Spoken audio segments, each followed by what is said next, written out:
When you think about farming, do you picture a little red barn and a green tractor in a field? For many people, that image still comes to mind. But modern farming in Canada looks very different. Today's farmers are using science, data, and experience to grow stronger crops, care for animals, feed more people, and protect the land for future generations. Innovation in farming isn't just about machinery, it's about outcomes. Healthier soil, better animal care, stronger communities, and safe, sustainable food for us all. In this episode, we meet farmers like Clinton, Andrew, and Neal who embody that spirit, grounded in tradition, guided by values, and committed to feeding Canadians. There's this vision I have every year, and I see it, and it just keeps me going to harvest, of when our combines stop and the wind goes down. You just have this haze of harvested dust that's kind of on the horizon as the sun's setting. And I always say, if I had one more day on Earth, if I knew I was going to die the next day, that's what I would want to do. It's pretty special. Harvest is Clinton's favorite time of year, but right now, this fourth-generation farmer from Lanigan, Saskatchewan, is just trying to wrap up planting season. So I'm just on my last 20 acres, so it'll be nice to get done, and then I'm going to switch over to malting barley, which I love because I love beer.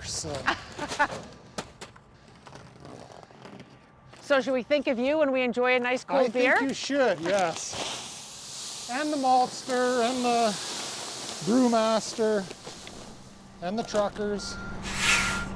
Clinton's family has been farming this land since the early 1900s when his great-grandfather homesteaded nearby. His father, now in his late 70s, still hangs around the farm helping out. But Clinton and his brother have taken over operations with innovative technology on their side. So this computer controls the tractor. This computer controls the planting system. Okay. Then I got just cameras set up. These are the hydraulic systems. Of all the technology at Clinton's fingertips in the cab of his tractor, perhaps the most significant is the no-till system he employs for planting his crops. The no-till drill places seed and fertilizer directly into untouched soil from the previous season. The idea here is leaving the soil intact, which leads to a healthier ecosystem. What you see right now, we have not touched. So last year we would have harvested. Right. My brother sprayed this 2 days ago, and then I go in and seed it. So this is no-till farming. This is no-till farming, yeah. And it's Because we're not. beneficial for what reasons? The biggest thing is just the addition of organic matter to the soil, and you're not disturbing it. So you're letting all those nematodes and microorganisms underneath the soil stay active, and we haven't really had any significant rain. Like we've had, I think, 0.2 of an inch so far this season. And when I put my shanks down to start planting, you'll notice that it's moist. So it just preserves the moisture, it keeps the organic matter there. And we've just noticed over time our yields have gotten way better, we're more environmentally friendly. Environmentally friendly in more ways than one. Not only is no-till farming better for soil health, it produces a better crop. Clinton explains how it has reduced fuel and labor costs, therefore his carbon footprint. And we would go out, we'd till the land, we'd harrow it, we'd till it again, usually plant it with like a heavy drill, is what they were called. And then you would harrow pack it possibly after that. So instead of just a one pass and put all your fertilizer, all your seed, everything on at the same time, you were sometimes going over that same piece of land 4 or 5 times. And then you're wasting the diesel. If you can tell, one of the other things, if you look on my monitor here, it says it's running at 1,600, 1,700 RPMs in that range. Yep. Back in the day when you needed the sheer power to till the land, you were revving these tractors closer to 2100, 2200 RPMs. Using a lot more diesel. Exactly, burning way more diesel. I truly believe the adoption of zero and minimal no-till farming, that was the cornerstone of sustainability. Like, it allowed us now to farm more acres of land more effectively, more efficiently, more environmentally friendly. In addition to using machinery that is better for the land, every section of land is mapped for what it needs. So case in point regarding the fertilizer. Before, I remember we would just put on 70 pounds of urea, 30 pounds of phosphorus, and maybe 10 pounds of potash. Why? Well, that's what we always did, right? Well, that's a dumb reason. I'm sorry, like, it makes no sense. How do you know what the land needs unless you measure what the land needs? Farmers now rely on soil scientists to study what the land needs before anything is planted. This means gathering data on the nutrient levels, moisture content, and soil health. So the soil scientists actually program this all, and then they do soil testing every year on every one of our fields. Yeah. Based on that, then they make what we call a prescription. And in the prescription, that's what these different layers are for. Yeah. And we've found, we've been doing this for about 3 years, and when we first started doing it, we found that we saved ourselves quite a bit of money, and it made our harvest time more uniform. Yields are pretty much the same, like, it hasn't really changed, but we're using less fertilizers. Okay, we're good. It is clear to see Clinton's passion for farming, producing food that will make its way to your plate. But as a farmer, getting Canadians to feel that same connection to their food has been a challenge. So first of all, I think there's a little bit of a romanticized view of where food comes from, right? And we might look back to grandma and grandpa on their farm back in the 70s or 80s, or different videos or movies that we've seen in the past. But I always like to say, would you be happy with the fuel efficiency of a vehicle back in the 70s and 80s? Probably not, right? So, you know, agriculture is no different than any other sector in this country. We've had to stay abreast of new technology. We've had to become more efficient. And I think it's just, farmers didn't do a good job of telling people what we were doing. And now we realize that we need to be more vocal about it. We need to be telling our story. We need to be ensuring that Canadians understand this. Obviously, I'm proud of being from Saskatchewan, so I feel this is the backbone of agriculture. If Canadians have questions about their food, go to somebody in agriculture, right? Like, I don't go to my dad when I have an ailment with my back, or I'm coughing uncontrollably, right? Right. I typically go to a doctor, and similarly, I feel the experts in food production are agriculture, whether they're agronomists or farmers or researchers, and I would just suggest talking to those people to get their answers. You can really see the pride you have for what you do. I get goosebumps sometimes when I talk about it. I shouldn't. I know my wife says you're kind of a nerd that way. But. Farming nerd? Maybe. A proud farmer feeding Canadians? Definitely. So our family has been here farming for, pushing 120 years. And if we didn't care about the environment and the land and everything else we had, we wouldn't be here. Innovation is foundational to Canadian farming, but it hasn't changed the care Canadian farmers put into their crops, and it's no different for farmers with livestock. In Middlesex County, near Strathroy, Ontario, is where we find dairy farmer Andrew Campbell. When I was in high school, my line was always I was going to take over for Peter Mansbridge. But then I realized he works in Toronto, and I don't like Toronto. I worked in the city for a little while, and it was not for me. After a short stint in the big city, Andrew returned to the family farm where he grew up and where he feels at home. The fun thing about the farm is that there is no shortage of excitement or no shortage of what are we going to do today.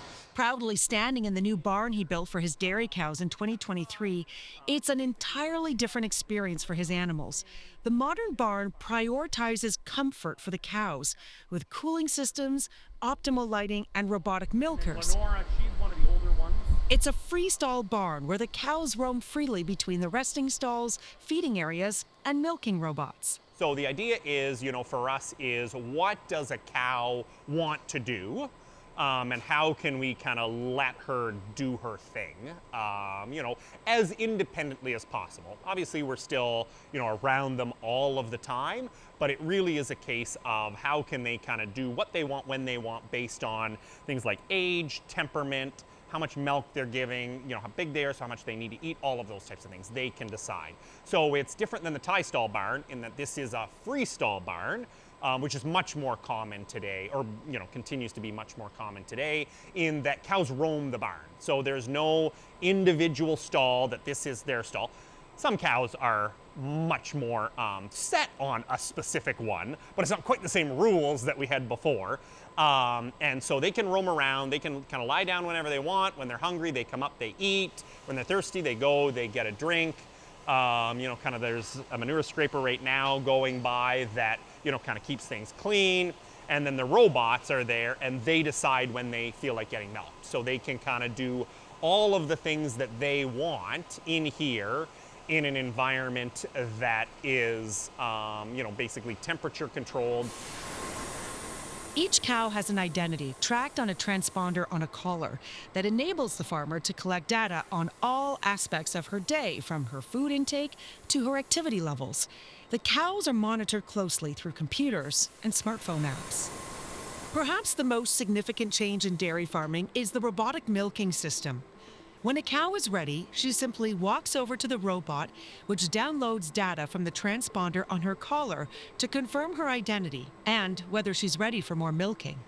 After a brush cleans her udders, robotic arms attach and milk the cow. The system is designed to be consistent and less stressful for the cows than traditional methods. A little snack while they milk also contributes to a more relaxed environment for the animal. The milk is collected in a glass jar, moved down a line into a tank, and within a day, leaves the farm. It gets picked up every other day, along with some other farms in the neighborhood, and then gets trucked mostly to Toronto. Milk from here will either end up as Nielsen fluid milk that you would get, or yogurt. And mooing? You won't hear much of that here, for good reason. We've heard very little mooing. That's actually a great sign. A cow mooing is a cow that wants something. Really? Yep. She is hungry, she's thirsty, she is excited, she got moved pens and wants back to the other pen. There is something up. Especially if you have a whole barn or a whole pen of mooing, something is up. And so the fact that we're in here and it's quiet and there's very little of that is a really good sign that everybody has exactly what they need. It's a good sign because a happy cow means more milk. And since the move into the new high-tech barn, production is up. Production went up 25 or 30%, per cow. Well, that cow, when we moved into this barn. And then it's actually, we are producing, amount like 1.5 kilos of milk to what my grandpa did in a pound. So by the time you think of what he did in a pound, it was a big time when all of a sudden we were milking 1 kilo to what he was milking as 1 pound. That's doubling production, right? And we've gone even further than that. And what it means is that one cow, that milk is so much more efficient because it's still just one cow. The emission she's producing is still just one cow versus the need to have 2 or 3 or 4 for that amount of milk. How does all of this technology translate from better care for the cows to better milk for the humans? Well, the whole thing is that when a cow is unhappy, when she's sick, when she's any of those things, that's when she's not going to produce, the kind of milk that we want. Because honestly, if they're upset, as I said, if they're busy mooing around the barn, they're not eating. And if they're not eating, then they're not, going to produce that milk. They're not going to, really look after themselves. If they're, sore or, uncomfortable or whatever, they're not going to come eat. You cannot, it's the, old adage of you can, take a horse to water, but you can't make her drink. It's the exact, it works with cows too. You cannot force them to drink or eat. You need them to do it on their own, and they're only going to do it on their own when they're happy and comfortable. Living on a farm means chores are part of farm life, but robots are replacing the broom. And Andrew is not mad about it. What's this machine that just went by? Juno just drove by. Bob, as my son calls him. Her, I don't know what it is. It's another robot. It is a feed pusher. So what happens is, and you can kind of see it already, there's a lot of feed right now, but as they eat through the day, it becomes more obvious. Cows are kind of messy. And so what they do is, as they go, you can kind of see it, that they'll kind of throw feed almost out. So they'll root their nose around, they'll do all sorts of stuff like that. And then it push the feed out. So Juno comes along every other hour in the morning, every hour at night, because there's less, and pushes it back in. So they always have that feed available to them. Juno replaces, in the old barn, the broom. And so when I started chores in the morning, I came with a broom and I swept feed in, and then I'd feed out, and then I'd sweep it after chores, and then I'd sweep it around lunch, and then I'd sweep it before I'd milk in the afternoon, and I'd sweep it again when I was done milking, and I'd sweep it again before I went to bed. Juno works far more consistently. As a father, Andrew says the innovations in farming have helped him find a work-life balance that didn't exist when he was a kid. And so that 5 o'clock till 7 o'clock chore time, somebody always had to be here. It does run into a lot of ball games and a lot of hockey games and a lot of kid things. Reflecting back on the innovation that had transformed his family farm the first time around in the 60s, Andrew says it's a sign that farms are always evolving, and innovation is key to improving the quality of the food farmers produce. There's pictures in a photo album of the first time that they got, there was the milking machine. It was like a belt you tied up to the cow, and it kind of hung from the cow on this belt thing. And there were, in the photo albums we looked at one day, there's pages and pages of clearly the day this thing arrived, because it wasn't milking by hand anymore. This was a big thing, that all of a sudden here's this milk machine now. And you'd, basically tie it up to the cow, milk the cow, untie it, tie it up to the next cow, milk the cow, and then still carry all the milk away in jugs and put it at the end of the road. Andrew takes pride knowing the hard work on his family farm is feeding Canadians. And while his focus is on running a farm, it's not lost on him that at the end of the day, it's putting milk in your cereal bowl. I really am proud of the fact that we are doing this, and I am really confident about the quality that we're sending out the door. The last few years, they do certificates. We've been fortunate enough to have gold star certificates, for quality in terms of, what milk is getting shipped out of here. And then, when we do the math in a year, we're sending just shy of 1 million liters, out to Canadians. So by the time you think of, how many 4-liter bags or jugs you have to pick up, that's a lot of Canadians, that we're really proud to, and we're really thankful for them too, to say, thanks for choosing Canadian dairy too. It's helping us, and we're really confident, that we can help you with this safe, high quality, nutritious product. Innovation in farming goes beyond the field and the barn. It can also be found in an orchard in the Okanagan region of British Columbia. So this is an ambrosia orchard. Joel Carter was just a kid when his parents started the family business in 1996, Okanagan Specialty Fruits. Walking through the orchard where it all began, Joel is now the orchard operations manager. Every year, people eat less and less apples, and we were thinking, hey, we need to get people to eat more apples. We need a consumption trigger. We need a way to get people to eat more fruit, and particularly we want that fruit to be apples. Not only were people consuming less apples because there was a greater variety of fruit and produce to choose from in grocery stores, but the Carters found 40% of apples harvested are wasted. And a big reason? The browning. Oftentimes, the discarded apple is perfectly fine for consumption. They are only browning because of a bruise or a slice. For the Carters, this was a problem that needed solving, and the sliced market, particularly for carrots, was taking off. At that time was kind of a the early days of using biotechnology to develop new and novel traits in existing plants. Okanagan Specialty Fruits set out to create the first non-browning apple to reduce waste, increase consumption, and ultimately compete in the sliced produce market. First, it took science. So this is our genetic engineering lab here. Tahir is the Director of Research and Regulatory Affairs at the Okanagan Specialty Fruits Lab in Saskatchewan.